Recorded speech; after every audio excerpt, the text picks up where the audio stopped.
Bonjour à tous et bienvenue sur notre 8e webinaire qu'on organise avec Alan cette semaine sur du coup le déconfinement et les mesures sanitaires à mettre en place pour assurer la sécurité de vos salariés. On est ravis de vous recevoir encore aussi nombreux aujourd'hui pour vous aider sur votre plan de déconfinement notamment. Juste quelques petits points avant de commencer ce webinaire. Il faut savoir que ce webinaire, il est enregistré et qu'il vous sera envoyé directement par mail à la fin du webinaire. Vous avez deux onglets sur votre droite, un onglet chat et un onglet questions. L'onglet chat, c'est vraiment pour interagir avec nous et entre vous directement pour pas vous sentir seul derrière votre écran. Tandis que l'onglet questions, ça sera vraiment les questions que vous souhaitez poser à nos intervenants et on prendra le temps. Du moins, on essaiera de répondre à toutes ces questions-là durant le webinaire. Enfin, pour pas être gêné, n'oubliez pas d'appuyer sur la petite cloche que vous voyez en haut à droite de votre écran afin de ne pas entendre toutes les petites notifications du chat qui peuvent vous perturber durant ce webinaire. Tout le monde a l'air d'être arrivé. Du coup, je vais laisser la parole à nos 4 intervenants d'aujourd'hui. Je vais les laisser se présenter. Je vais laisser la main à Lucie, si tu veux commencer. Ça marche. Bonjour à tous. Je suis Lucie. Je travaille chez Alan, qui est une assurance santé digitale. Et moi, je suis en charge de l'équipe Sales qui se charge de l'industrie de l'hôtellerie-restauration.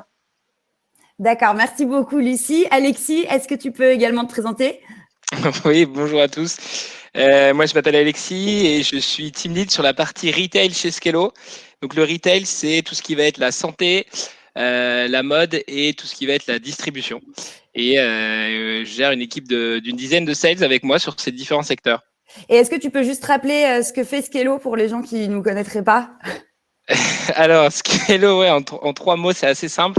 Aujourd'hui, c'est la première solution de gestion de planning, gestion de la paye et gestion RH. Le but, c'est vraiment d'aider tous les commerçants à planifier votre succès.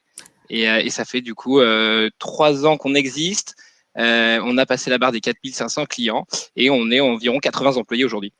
Ok, merci Alexis. Et enfin, on a la chance d'avoir 2 intervenants externes pour ce webinaire. Je vais laisser la parole à Marie-Pierre pour vous présenter. Oui, bien sûr, bonjour à tous. Donc Marie-Pierre Chéroux. Moi, je suis consultante RH. J'interviens auprès de la pharmacie homéopathique de l'Europe, qui est située à Paris. Donc là, je les accompagne depuis plus d'1 an. Et la pharmacie, c'est un des utilisateurs Skello depuis aussi presque 1 an. Donc tout va bien. Ça nous accompagne dans notre succès.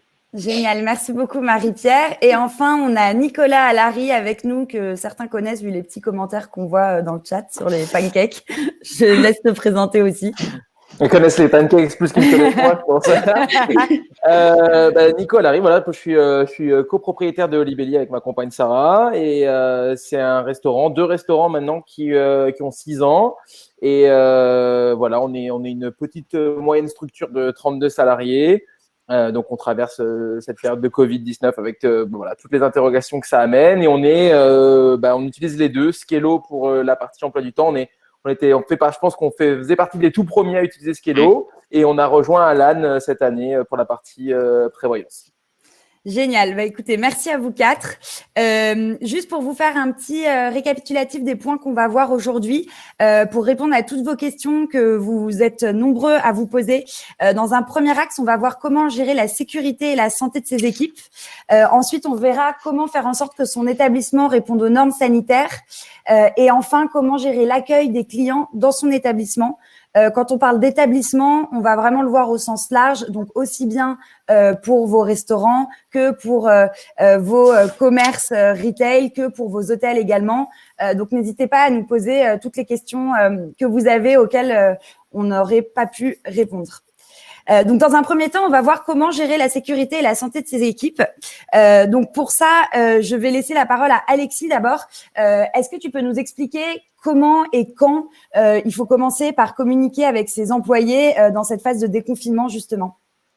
Oui, alors effectivement, l'idée, c'est que aujourd'hui, ce qui est pas mal, c'est vraiment de prendre les devants pour communiquer vos plans d'action sur tous les changements qui vont être mis en place avec cette période de déconfinement, les principes que vous allez appliquer à partir du 11 mai et toutes les nouvelles règles de vie qui vont s'imposer dans votre établissement. Alors, nous, typiquement, c'est ce qu'on a fait chez Skello. On avait organisé une visioconférence pour mettre un petit peu toutes les équipes au courant de toutes les différentes mesures sanitaires qu'on devait mettre en place. Et ce qui est pas mal de faire ça, donc c'est d'abord une visio, puis après une communication par mail, parce que ça a un effet très rassurant auprès des employés et que ça leur montre finalement que finalement vous vous souciez de leur bien-être. Et ça, je sais que nous, on l'a mis en place en interne et c'est quelque chose qui a plutôt pas mal fonctionné. Ok, merci. Et je sais, Marie-Pierre, aussi que vous communiquiez pas mal avec vos équipes pendant l'ouverture parce que vous n'avez pas fermé du tout. Oui, tout à fait. Alors, nous, comme une activité de pharmacie, on a fait partie des commerces indispensables à la vie de la nation, comme c'est mentionné. Donc, on n'a jamais fermé. Et ce qu'on a fait, nous, c'est que même pendant le confinement, où une partie de nos équipes était soit en arrêt maladie ou en garde d'enfants, etc., on a mis en place des newsletters tous les 10 jours. On donnait des infos de la pharmacie. On envoyait des photos des équipes masquées avec des visières. On tenait informé sur comment on entretenait la pharmacie, quel était le niveau d'activité, etc., histoire à la fois de maintenir le fil au sein de toute la communauté des gens de la pharma, en fait, pour qu'ils continuent, même ceux qui étaient absents, continuent à voir comment ça se passe et qu'ils échangent entre eux ensuite. Et effectivement, c'est un effet assez rassurant et ça enlève la quelconque anxiété de revenir ensuite sur le lieu de travail une fois qu'on se déconfine, quoi. Ok, d'accord. Et Nicolas, toi, ton établissement, du coup, était fermé, est toujours fermé, même en post-confinement. Est-ce que toi, tu communiquais du coup aussi avec tes équipes pour les rassurer, Bien sûr, ouais, je pense que c'est important dans ces périodes où on en sait très peu, d'en dire un maximum. Après, on était très clair sur le fait aussi qu'on n'était pas au courant de tout, mais nous, on utilise en interne une plateforme qui s'appelle Flock, qui est l'équivalent Slack que les gens connaissent plus, mais chez Google.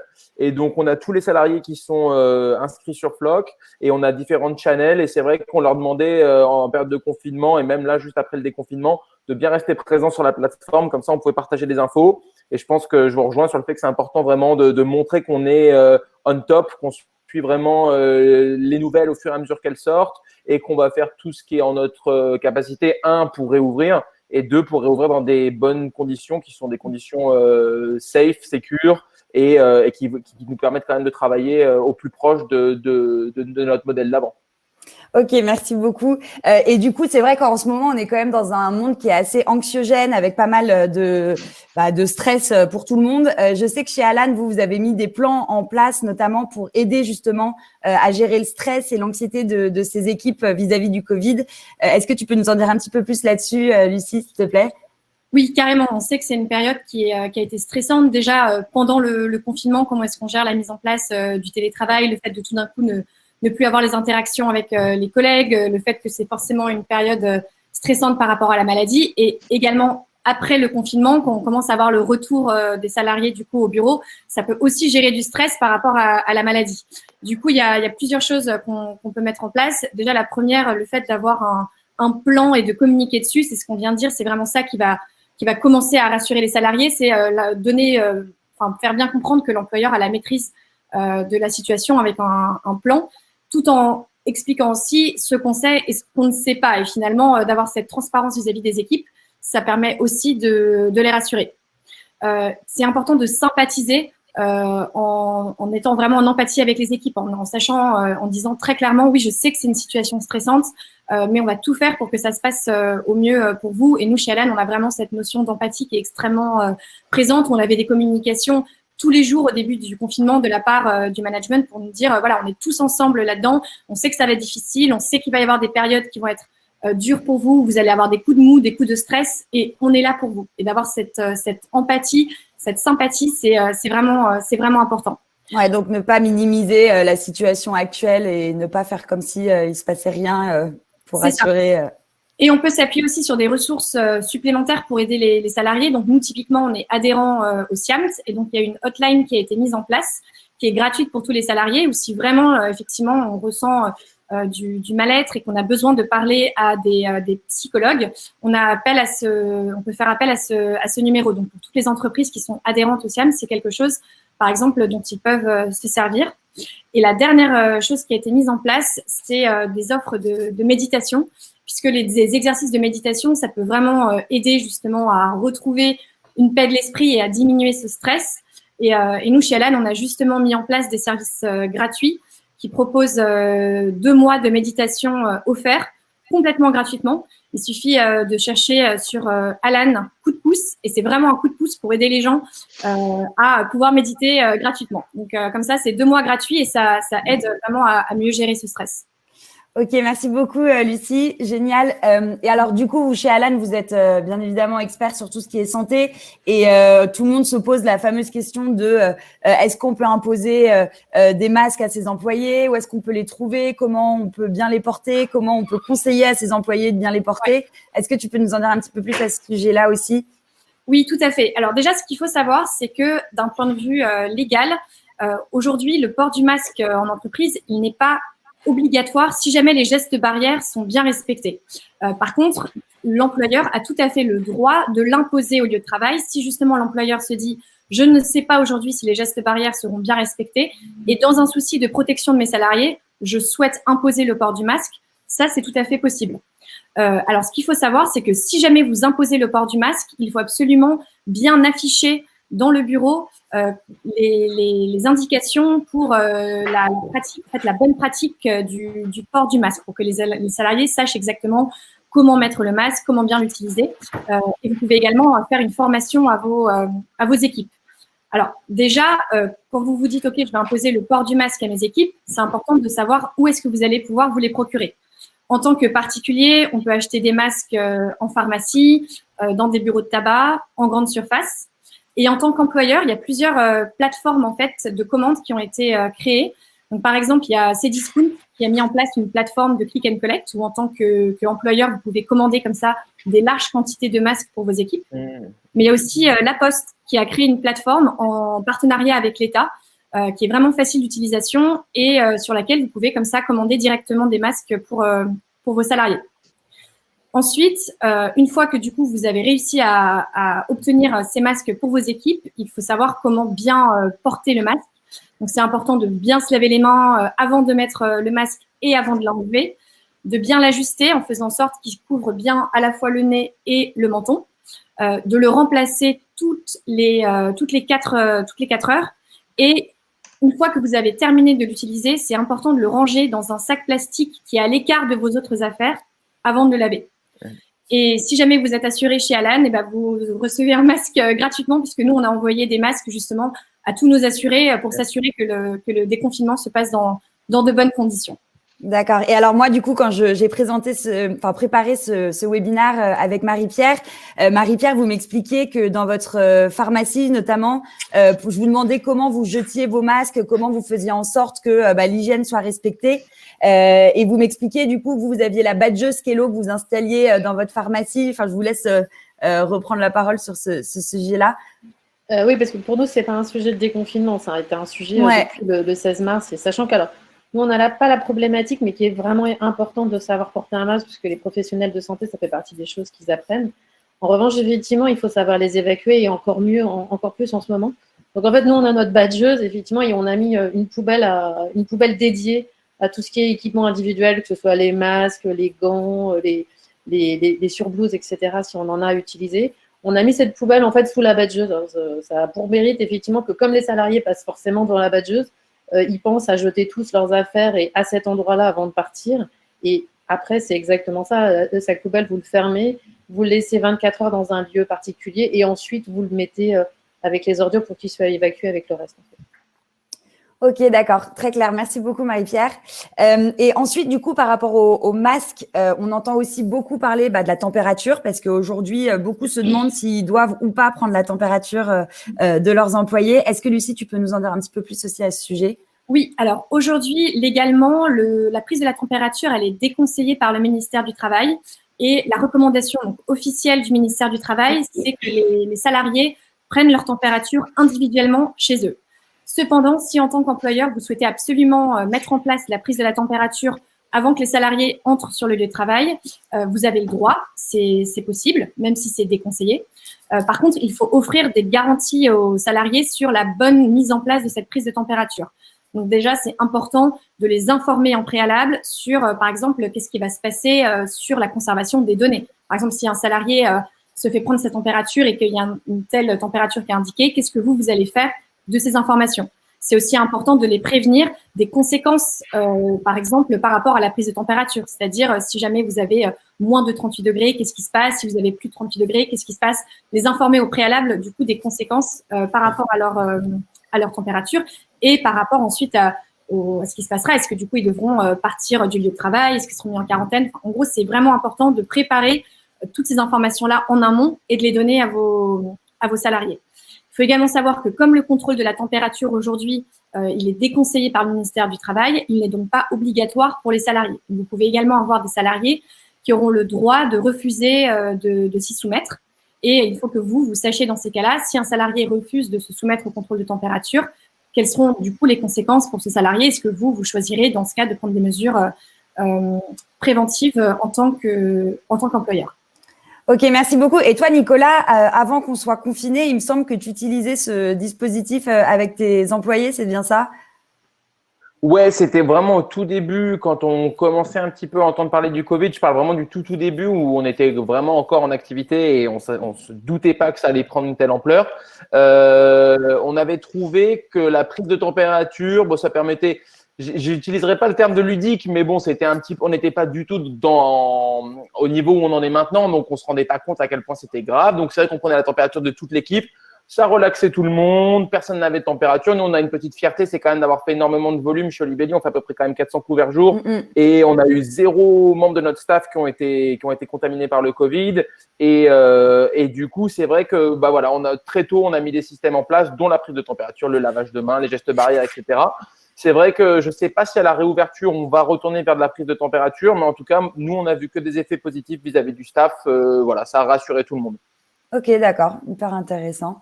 Et vous, Marie-Pierre, c'est quelque chose que vous faisiez, non? Non, nous on le fait pas et de toute façon, si on le faisait pour alors déjà nos salariés quand ils ont un problème de santé, ils ont le recul nécessaire et en plus il serait impossible de le faire aussi pour nos patients, quoi. Parce que dans la pharmacie, on est là pour soigner les gens. Donc les gens qui ont le Covid, il y a une zone dédiée pour les recevoir. Donc, ceux qui sont diagnostiqués, ils arrivent, on a délimité une zone bien particulière dans la pharmacie parce qu'on se doit de les recevoir. Et puis après, tous les autres patients, ils arrivent comme ils sont. Donc, certains l'ont pas. Après, il y a tous les gestes barrières. Il y a de la solution hydroalcoolique qu'on leur met à disposition. Et puis on peut leur vendre des masques, de la solution. Donc, voilà, après, on reçoit tout le monde. C'est notre métier. Ok, très bien. Et Lucie, si jamais un employeur se retrouve face à un salarié qui représente des symptômes, justement, au sein de l'établissement, comment il doit réagir, cet employeur? Alors, la première chose à faire, déjà, c'est d'isoler la personne qui présente des symptômes dans une pièce dédiée. Et donc pour ça, c'est important en tant qu'employeur que, avant justement que vous ayez à faire face à ce genre de situation, vous ayez finalement préparé la procédure en amont, en se disant, ok, justement, quelle est cette pièce dédiée dans laquelle j'isolerai des salariés si jamais j'ai besoin. Donc, quand vous voyez un salarié qui a effectivement des symptômes, tout de suite, vous l'isolez dans cette pièce dédiée. Et vous appliquez les gestes barrières. Donc, vous respectez en plus 1 mètre de distance, vous portez un masque. Et là, vous faites appel à la personne qui, dans l'entreprise, a le rôle de professionnel de santé, secouriste du travail, quelqu'un qui est formé pour faire face au Covid-19, qui est le référent Covid-19 dans votre entreprise. Et vous lui fournissez également un masque pour qu'il puisse aider la personne symptomatique. Ensuite, vous avez 2 cas de figure. C'est est-ce que la personne symptomatique a des symptômes graves ou est-ce qu'ils ne sont pas graves? Si les symptômes sont graves, il n'y a pas de doute à avoir. Il faut immédiatement appeler le SAMU et donc la personne sera prise en charge par le 15. Si la personne n'a pas de symptômes graves, ou bien vous contactez le médecin du travail, ou bien vous contactez le médecin traitant de la personne qui a des symptômes. Et vous organisez le retour à domicile de cette personne en évitant surtout les transports en commun, évidemment, pour minimiser le risque de contamination. Une fois que la personne elle a été prise en charge et que du coup elle a quitté les lieux, c'est là où vous pouvez du coup passer aux étapes suivantes qui vont être à la fois comment est-ce que vous nettoyez bien votre établissement et comment est-ce que vous mettez à l'écart les personnes qui ont été en contact avec la personne symptomatique. Ok, ou la personne qui a été dépistée positive, parce que je suppose que ça marche de la même façon si quelqu'un de l'établissement est dépisté positif. Oui, exactement. Alors, si la personne est détectée comme positive, dans ces cas-là, il faut absolument identifier donc tous les contacts qui ont été donc toutes les personnes contacts avec cette personne détectée positive. Et ces personnes-là sont placées en quatorzaine. Donc, c'est pendant 14 jours après la date du dernier contact avec le cas confirmé. Et donc, si vous, en tant qu'employeur, vous avez effectivement des cas comme ça de personnes positives, il faut absolument réaliser cette matrice des contacts et prendre le plus de protection possible. Donc, en cas de doute, vous préférez placer la personne en quatorzaine plutôt que de se dire « Ah, je ne sais pas, donc je prends le risque de conserver la personne dans l'établissement ».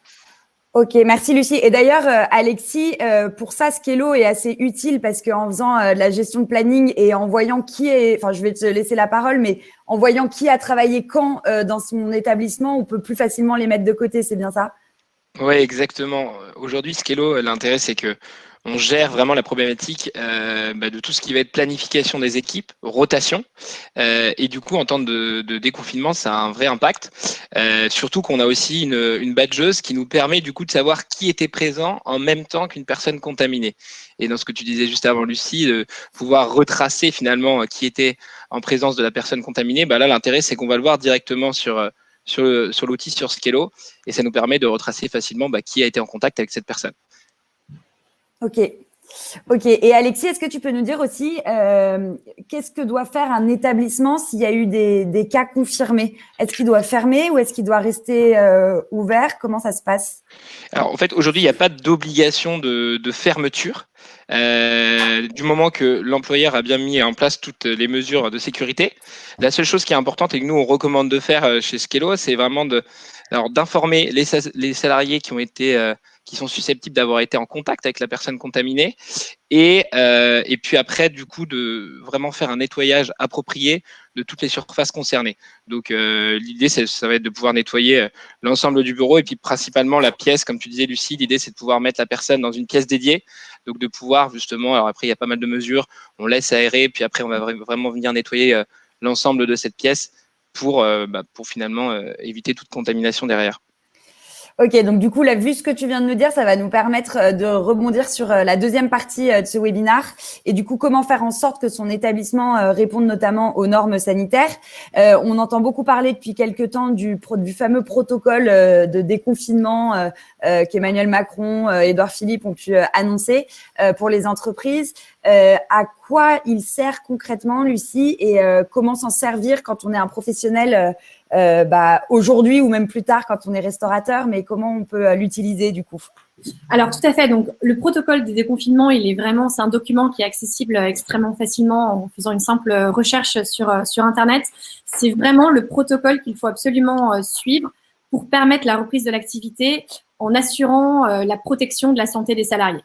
Tout à fait simplement. Donc, c'est vraiment comment je protège mes salariés si jamais je ne peux pas être en télétravail, s'il faut absolument que je rouvre mon établissement, comment est-ce que je fais pour s'assurer que mes salariés soient protégés.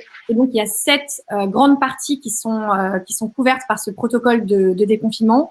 Donc, il va y avoir toutes les recommandations en termes de nombre de personnes maximales par espace ouvert, la gestion des flux de personnes dans son établissement, tous les équipements de protection individuelle, donc quel masque utiliser, etc., les tests de dépistage, justement le protocole de prise en charge si jamais il y a une personne symptomatique sur le lieu de travail, la prise de température et le nettoyage des locaux. Donc, en fait, beaucoup de thèmes qu'on aborde aujourd'hui lors du webinaire et qui sont vraiment expliqués de façon détaillée dans ce protocole de déconfinement pour que, en tant qu'employeur, si jamais vous vous retrouvez face justement à un salarié symptomatique, si vous demandez quels équipements de protection apporter à vos salariés, etc., vous avez vraiment la réponse à toutes les questions pour rouvrir votre établissement en sachant que vous protégez vos salariés. Ok, merci. Et du coup, il y a beaucoup de restaurateurs, je suppose, enfin même de retail, enfin toutes les boutiques qui ont fermé, qui se demandent s'ils ont besoin de désinfecter leur établissement, comme on peut voir ça un peu partout avec les pistolets pour désinfecter le tout. Est-ce qu'Alexis, tu pourrais nous en dire un petit peu plus sur ce sujet? Est-ce qu'on est obligé de désinfecter? Est-ce qu'il y a des cas différents? Comment ça se passe? Alors aujourd'hui, déjà, c'est un petit peu compliqué de savoir le temps de survie du Covid-19. C'est assez variable. On a quelques stats qui ont été donnés par l'OMS. En gros, ça peut aller de quelques minutes sur la peau à plusieurs heures, voire parfois quelquefois plusieurs jours sur différents types de matériaux. Typiquement, du bois, ça peut être 4 jours, du plastique, ça peut aller jusqu'à 9 jours. Donc, l'idée, c'est qu'il y a deux cas de figure.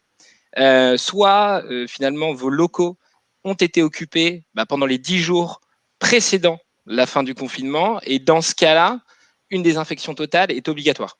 Ou le cas 2, c'est tout simplement les locaux n'ont pas été occupés pendant la période de confinement. La désinfection, là, elle n'est pas nécessaire. Elle est quand même recommandée. Mais du coup, ce que vous pouvez faire, c'est vraiment un ménage global avec des produits qui vont tuer le potentiel virus qu'il pourrait y avoir dans vos locaux. Ok, très clair, merci beaucoup. Du coup, toi, Nicolas, là-dessus, tu vois la chose comment quand tu vas réouvrir ton établissement? Nous, on est vraiment à l'expectative. Pour l'instant, il y a beaucoup de consignes qui ont été données et beaucoup de communications qui ont été faites par le gouvernement sur quasiment tous les business, à part notre secteur à nous, le CHR. On attend impatiemment de savoir un peu les règles du jeu pour notre réouverture à la fin du mois de mai, le cadre en fait dans lequel on va pouvoir opérer. Après, je pense qu'il va pas être très très différent du retail ou des choses comme ça. On reste des établissements qui reçoivent du public. Je pense qu'il va y avoir une couche supplémentaire pour nous pour la partie vraiment cuisine, vu qu'on manipule du frais, vu qu'on manipule voilà des produits sensibles. Après, pour ce qui est de recevoir le public, je pense qu'on va être soumis aux mêmes règles que tout le monde. L'espacement entre les tables, le port du masque pour le staff en salle, et bien sûr la désinfection de tout ce qui est poignées, tables, chaises, tout ce qui rentre en contact avec les mains des gens. Après, nous, à Olibelli, on a la chance d'avoir un grand restaurant, donc on va pouvoir le faire. On va pouvoir vraiment supprimer des tables, on va pouvoir créer un sas à l'entrée, on va pouvoir créer des flux de circulation où les gens ne se rencontrent pas. Après, je pense qu'il va y avoir beaucoup d'interrogations et une grosse problématique pour les plus petits établissements. Et on est connu, on n'est pas aux États-Unis où il y a des grands établissements. Ici, c'est vraiment des couloirs des fois ou des petits placards, les restos. Et c'est vrai que ça va être compliqué pour, je pense, ces restos-là de recevoir du public. Donc, vraiment, beaucoup d'interrogations sur comment on va pouvoir fonctionner. Et on attend vraiment impatiemment. Je sais que le gouvernement bosse avec des professionnels du secteur pour faire une sorte de charte du Covid-19, de voir ce qui a été produit. Ok, merci beaucoup. Et du coup, Alexis, on sait on dit à longueur de journée qu'il faut nettoyer notre établissement, sauf que bon, à un moment donné, on va pas pouvoir nettoyer notre établissement toutes les demi-heures. Du coup, les mesures raisonnables de ménage qu'on peut appliquer dans son établissement, c'est quoi? Parce que alors, déjà, il y a une première mesure qui est très simple, c'est quand même d'aérer toutes les 3 heures vos locaux. Ça, c'est hyper important. Ça, c'est la première chose. Et la deuxième chose, c'est effectivement, on recommande de désinfecter au moins 2 fois par jour, surtout les éléments qui sont porteurs, typiquement des poignées de porte, un plan de travail, des caisses enregistreuses pour les boutiques, même parfois les boîtiers de cartes bancaires, tout ça qui sont amenés à être beaucoup mis en contact entre les clients et les retailers. Et du coup, voilà, on recommande au moins 2 fois par jour de désinfecter, désinfecter ces éléments-là, sachant qu'on a même des enseignes, typiquement Leroy Merlin, eux, ils ont embauché une société et ils désinfectent jusqu'à 4 fois par jour leur magasin. Donc voilà, c'est très variable. L'idée, c'est de pouvoir le faire au moins 2 fois par jour. Ok. Sophie, si je peux me permettre, nous, alors à la pharmacie, on a plus de 50 salariés. Ce protocole, en fait, on ne l'a pas gardé pour nous, c'est-à-dire qu'on l'a partagé avec nos représentants du personnel. D'accord. Il était évident, effectivement, pour nous qu'ils le voient, qu'ils le lisent, qu'ils voient aussi à la fois les contraintes et les garanties que ça pouvait apporter pour les salariés. Et ils sont aussi vecteurs de bonnes idées. Donc, on l'a partagé avec eux à l'occasion d'une réunion. Et les mesures des exigences de nettoyage, parce qu'on a revu notre plan de nettoyage dans la pharmacie, il y a aussi des dispositions qui s'appliquent directement aux salariés quand s'ils veulent utiliser un copieur, un micro-ondes, une machine à café, il y a des dispositions de nettoyage. Et ça, on a mis en place un plan de nettoyage qui s'applique aux équipes et on leur a communiqué dans une des newsletters pour qu'à la fois que ceux qui sont là et ceux qui ne sont pas là se rendent compte aussi de toutes les dispositions qu'on mettait en place. Un, pour qu'ils se les accaparent et deux, effectivement, ça dédramatise un peu le fait d'éventuellement revenir travailler quand ils en seront capables. Ok, ouais, ça revient un petit peu à ce qu'on se disait au début sur la communication et gérer le stress et rassurer les employés. C'est pas qu'une problématique de patron, hein, c'est une problématique des équipes, donc il faut que tout le monde soit convaincu. Quoi. Bien sûr. Et les représentants du personnel aussi, si la taille de l'entreprise fait que vous en avez. Quoi. D'accord. Et alors du coup, je rebondis moi sur notre troisième axe parce que au-delà des équipes et des patrons, les dernières personnes à convaincre, c'est les clients, parce qu'aujourd'hui, on est quand même dans un milieu assez anxiogène et les gens ont peur un peu de sortir chez eux, même si beaucoup en ont très envie. Et du coup, c'est vrai que beaucoup de mesures sont attendues dans les restaurants, les hôtels ou même dans les boutiques dans les boutiques retail, pardon, au sens large. Aujourd'hui, il y a un sondage qui dit que plus d'un client sur deux juge important, voire essentiel, que les boutiques prennent des dispositions pour les accueillir. Et c'est vrai que si aujourd'hui les boutiques ou les hôtels ou les restaurants n'ont pas dès leur entrée des dispositions nouvelles, je pense que les gens vont clairement pas rentrer dedans parce qu'ils vont se dire que ils sont complètement décalés de ce qui se passe. Pour ça, donc le premier axe, c'est vraiment l'entrée dans le magasin où il y a un vrai changement par rapport à ce qui se passait il y a 2 mois. Alice, est-ce que tu peux nous en dire un petit peu plus sur ce sujet-là? Oui, alors du coup, effectivement, comme on l'a vu un petit peu avant, le port du masque aujourd'hui, il n'est pas obligatoire, il est fortement recommandé par le gouvernement. Mais après, on se rend compte que les enseignes peuvent faire un petit peu comme ils veulent. Aujourd'hui, par exemple, là, depuis lundi, on se rend compte qu'il y a des enseignes qui vont imposer le port du masque aux clients. Typiquement, Franck Provo, Decathlon, ce genre d'enseignes-là. Là où d'autres vont plutôt fortement le recommander à leurs clients, mais c'est pas obligatoire. Et du coup, effectivement, c'est vrai que pour les retailers, aujourd'hui, c'est quand même un dilemme parce que il y en a certains qui vont rouvrir des magasins après 2 mois, finalement, où c'était fermé. Et du coup, ils vont imposer le port du masque, là où du coup, ça peut dissuader des clients qui sont un petit peu craintifs. Donc, c'est un vrai dilemme aujourd'hui, mais on peut aller un peu dans les deux sens. Et du coup, vous pouvez le rendre obligatoire et certaines enseignes peuvent même refuser les clients qui n'ont pas le port du masque. Mais du coup, effectivement, quand tu disais, Sophie, c'est un vrai problème parce que comment est-ce qu'on va gérer du coup les files d'attente, les files aux entrées des magasins? Nicolas, tu disais effectivement, il y a certains magasins qui sont pas tous très grands et du coup, ça pose le problème de la file d'attente à l'extérieur. Comment est-ce qu'on va filtrer finalement les entrées pour respecter les distances sociales? Parce qu'aujourd'hui, le gouvernement, il a indiqué dans son plan de confinement qu'il faut compter environ 4 mètres carrés par personne pour respecter les distances de sécurité dans les magasins. Du coup, finalement, sur les files d'attente, on va avoir différentes choses qui sont mises en place, soit un système de marquage, soit finalement, on va pouvoir voir du coup des files d'attente qui s'allongent dans la rue. Il y a un peu toutes les solutions qui sont mises en place. Il y en a une qui est assez intéressante de vous partager. On s'est rendu compte que le Carrefour de Waterloo en Belgique, eux, ils ont même été jusqu'à mettre en place un tunnel de désinfection pour les clients qui vont venir. Donc, ce tunnel, c'est très simple. En fait, vous passez avec votre caddie dans le tunnel. Il y a 3 étapes. C'est d'abord, vous allez vous laver les mains. Ensuite, on va laver la barre du chariot. On va passer sous un espèce de propulseur finalement de désinfection. Et vous allez pouvoir rentrer dans le magasin derrière. Bon, là, on rentre vraiment dans quelque chose de très, très radical. Mais l'idée, c'est de pouvoir mettre en place ces solutions. Ok. Et vous, du coup, Marie-Pierre, votre pharmacie était ouverte. Vous, comment vous fonctionniez? Vous aviez un gel à l'entrée? Vous faisiez laisser les gens dehors? Enfin, comment vous faisiez? Alors, nous, on a du gel à l'entrée. D'abord, on en fabrique, donc on en a toujours à disposition. C'est une des forces de la pharmacie de l'Europe. Quand on en fait 300 litres par jour, on a toujours à disposition pour ses clients et pour ses équipes. Et puis, on en vend, bien sûr. Donc, nous, toutes les personnes qui rentrent, elles se lavent les mains avec de la solution. C'est à disposition à l'entrée. Elles ont ou elles n'ont pas des masques et on peut aussi leur en vendre. Ensuite, au sein de la pharmacie, on a mis en place de la distanciation, à savoir effectivement via du marquage au sol. On a supprimé un comptoir sur 2, ce qui fait qu'effectivement, les équipes, entre elles, derrière le comptoir, nos pharmaciens, ils ont une distance nécessaire entre eux. Et les patients qui sont au comptoir, il y a une distance nécessaire entre eux. Ensuite, ça fait partie de ce que je vous disais, des consignes de nettoyage qu'on a mises en place et qui s'appliquent aussi aux équipes. On leur demande de nettoyer leur comptoir avec de la solution hydroalcoolique après chaque passage de client. Donc, effectivement, pour maximiser la sécurité et les gestes barrières. Sachant qu'en plus, une pharmacie, c'est aussi, il y a un côté commerce qu'on peut trouver dans d'autres commerces. Donc, la solution hydroalcoolique à l'entrée, pour nous, elle est indispensable parce que si vous avez des patients ou des clients qui viennent toucher des produits que vous proposez, des tisanes, la parapharmacie, il est évident que plus ils ont les mains propres, mieux c'est parce qu'on risque la problématique aussi de contamination au travers des produits que vous mettez à disposition qui sont dans vos rayons, comme dans tous les commerces. En fait. Ok, très clair, merci beaucoup. Du coup, ensuite, Lucie, est-ce que tu peux nous expliquer comment, donc une fois qu'on est rentré dans la boutique, comment on va pouvoir gérer justement la circulation et la gestion des flux de personnes dans les magasins. On voit beaucoup de sens interdits.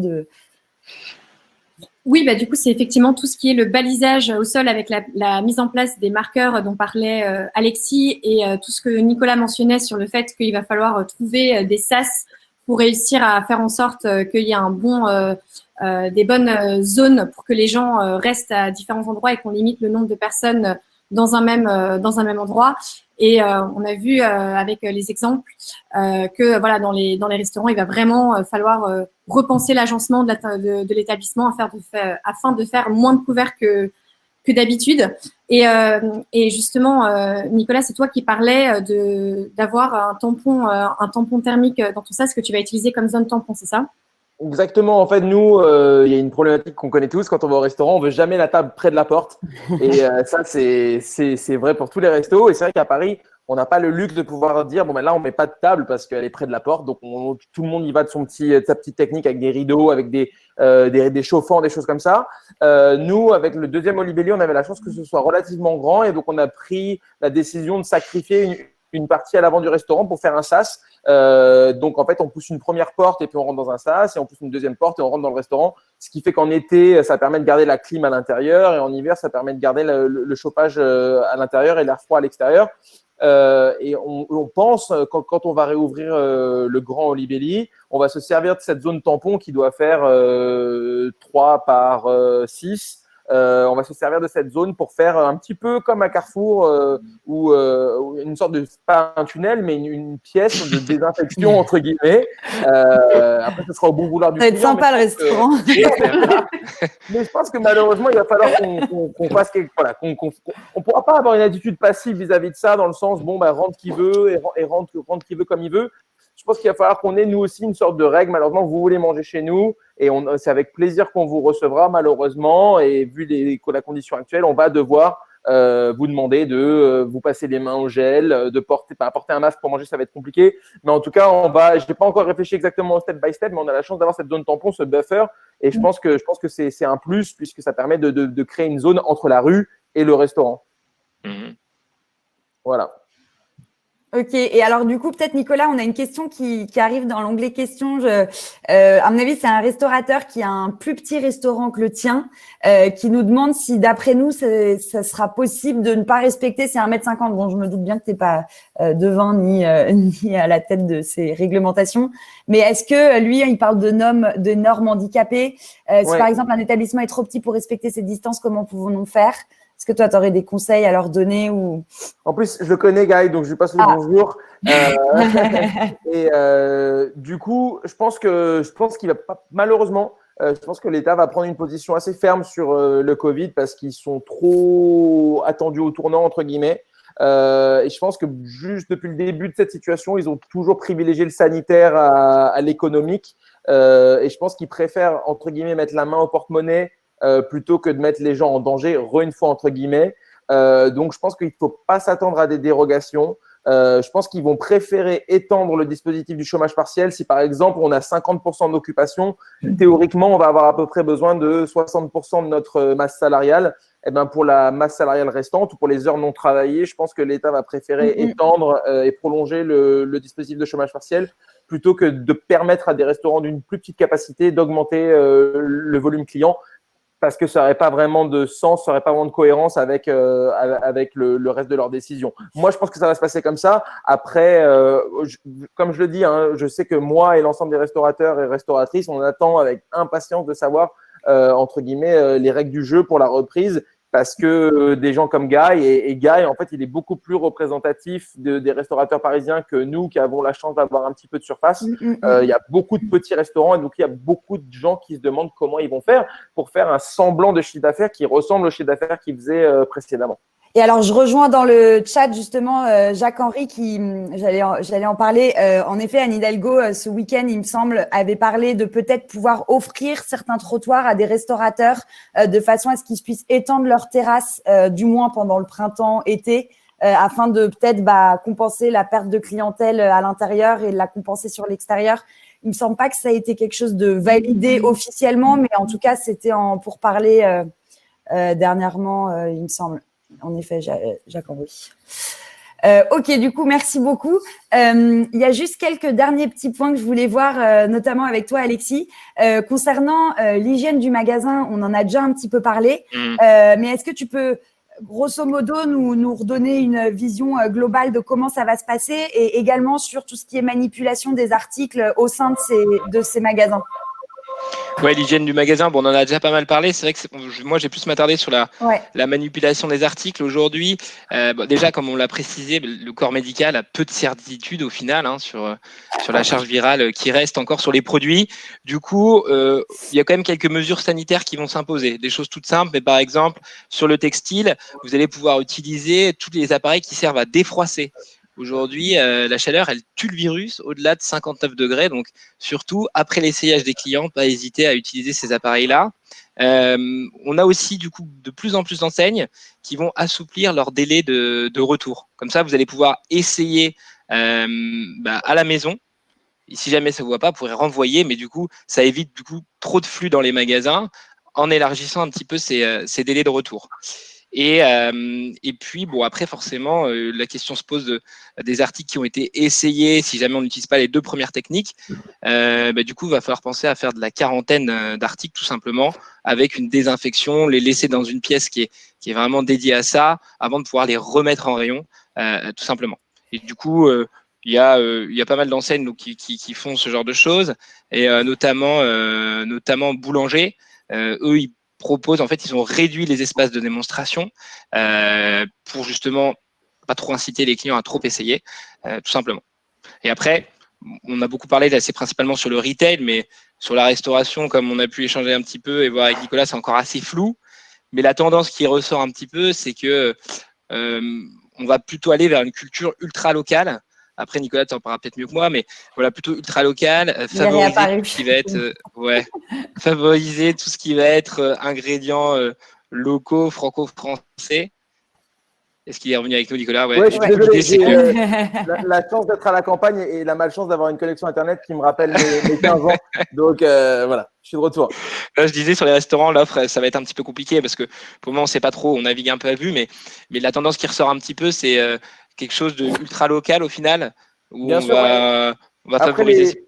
les fournisseurs sont présents, et c'est vrai qu'on a pu mettre en quarantaine le pays, mais on ne met pas en quarantaine la nature, et du coup, tout a continué à pousser.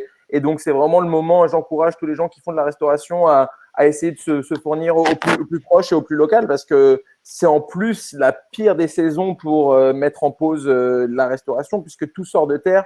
Tout a attendu l'hiver pour pousser, et tout pousse beaucoup maintenant. Et je sais que je parle pour ma compagne Sarah, qui est la partie cuisine de Olibelli. Elle était bien sûr triste pour le Covid, mais surtout triste pour tous les bons produits qu'on attend tout l'hiver. Et quand on sait plus trop quoi cuisiner, on voit la fin du tunnel et on se dit ça y est, on va pouvoir les asperges arrivent, etc.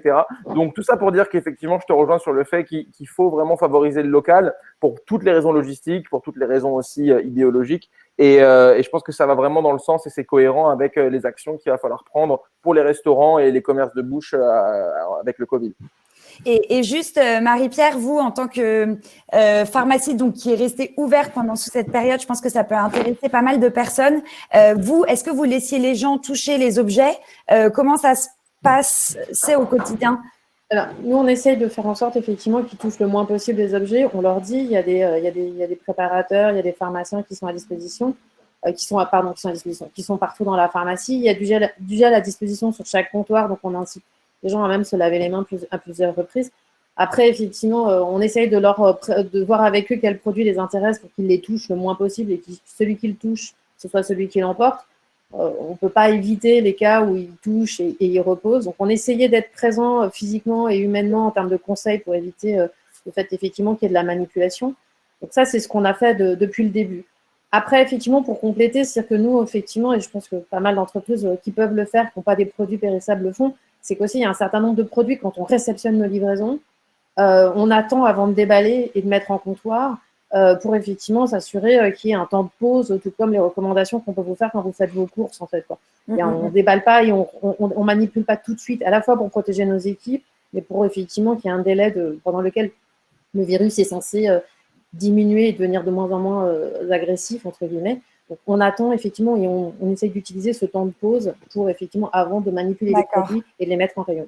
Ouais, parce qu'on a beaucoup de questions qui sont posées sur comment, bon, alors ça c'est plus pour toi Nicolas, parce que c'est vraiment restaurant, mais comment est-ce qu'on gère les cartes des menus, comment on va se gérer le débarrassage, mettre des nouveaux plats, est-ce que les fourchettes, faut mettre du gel dès qu'on les met sur la table, enfin comment ça peut se passer, Lucie aussi, toi qui es responsable de pas mal de restaurants dans ton secteur, enfin je sais pas qui veut prendre la parole sur le sujet, mais c'est vrai que c'est quelque chose qui remonte beaucoup. Lucie, vas-y si tu veux. Vas-y, Nicolas. Du coup, je pense que… Alors après, j'ai pas vraiment les infos. Je ne peux pas avancer sur quelque chose sur lequel je suis pas 100% sûr. Mais on utilise, nous et beaucoup de restaurants, je pense, on fait pas la plonge à la main. Je pense qu'il y a beaucoup de gens qui ont des plonges, qui ont des machines et qui chauffent, qui lavent à très très haute température. Est-ce que ça chauffe suffisamment haut pour tuer le virus? Ça, j'avoue, j'en sais rien. Il va falloir se renseigner. Je pense que c'est un bon point. Après, pour avoir essuyé ma grosse quantité de couverts depuis des années, ça sort très très chaud, chaud au point de s'en brûler les doigts. Donc peut-être que ça fait le taf. Si ça fait pas le taf, il faudra qu'on réfléchisse à peut-être un step supplémentaire, une désinfection avant un retour en salle. Je pense qu'il faut pas avoir peur pour les restaurants, parce qu'on est déjà habitué à bosser avec, comme je disais tout à l'heure, des produits sensibles, et on a déjà une responsabilité sanitaire vis-à-vis de nos clients, peut-être au-delà du retail, et le retail d'ailleurs va peut-être prendre conscience encore plus du fait de recevoir du public, que ce sont des ERP.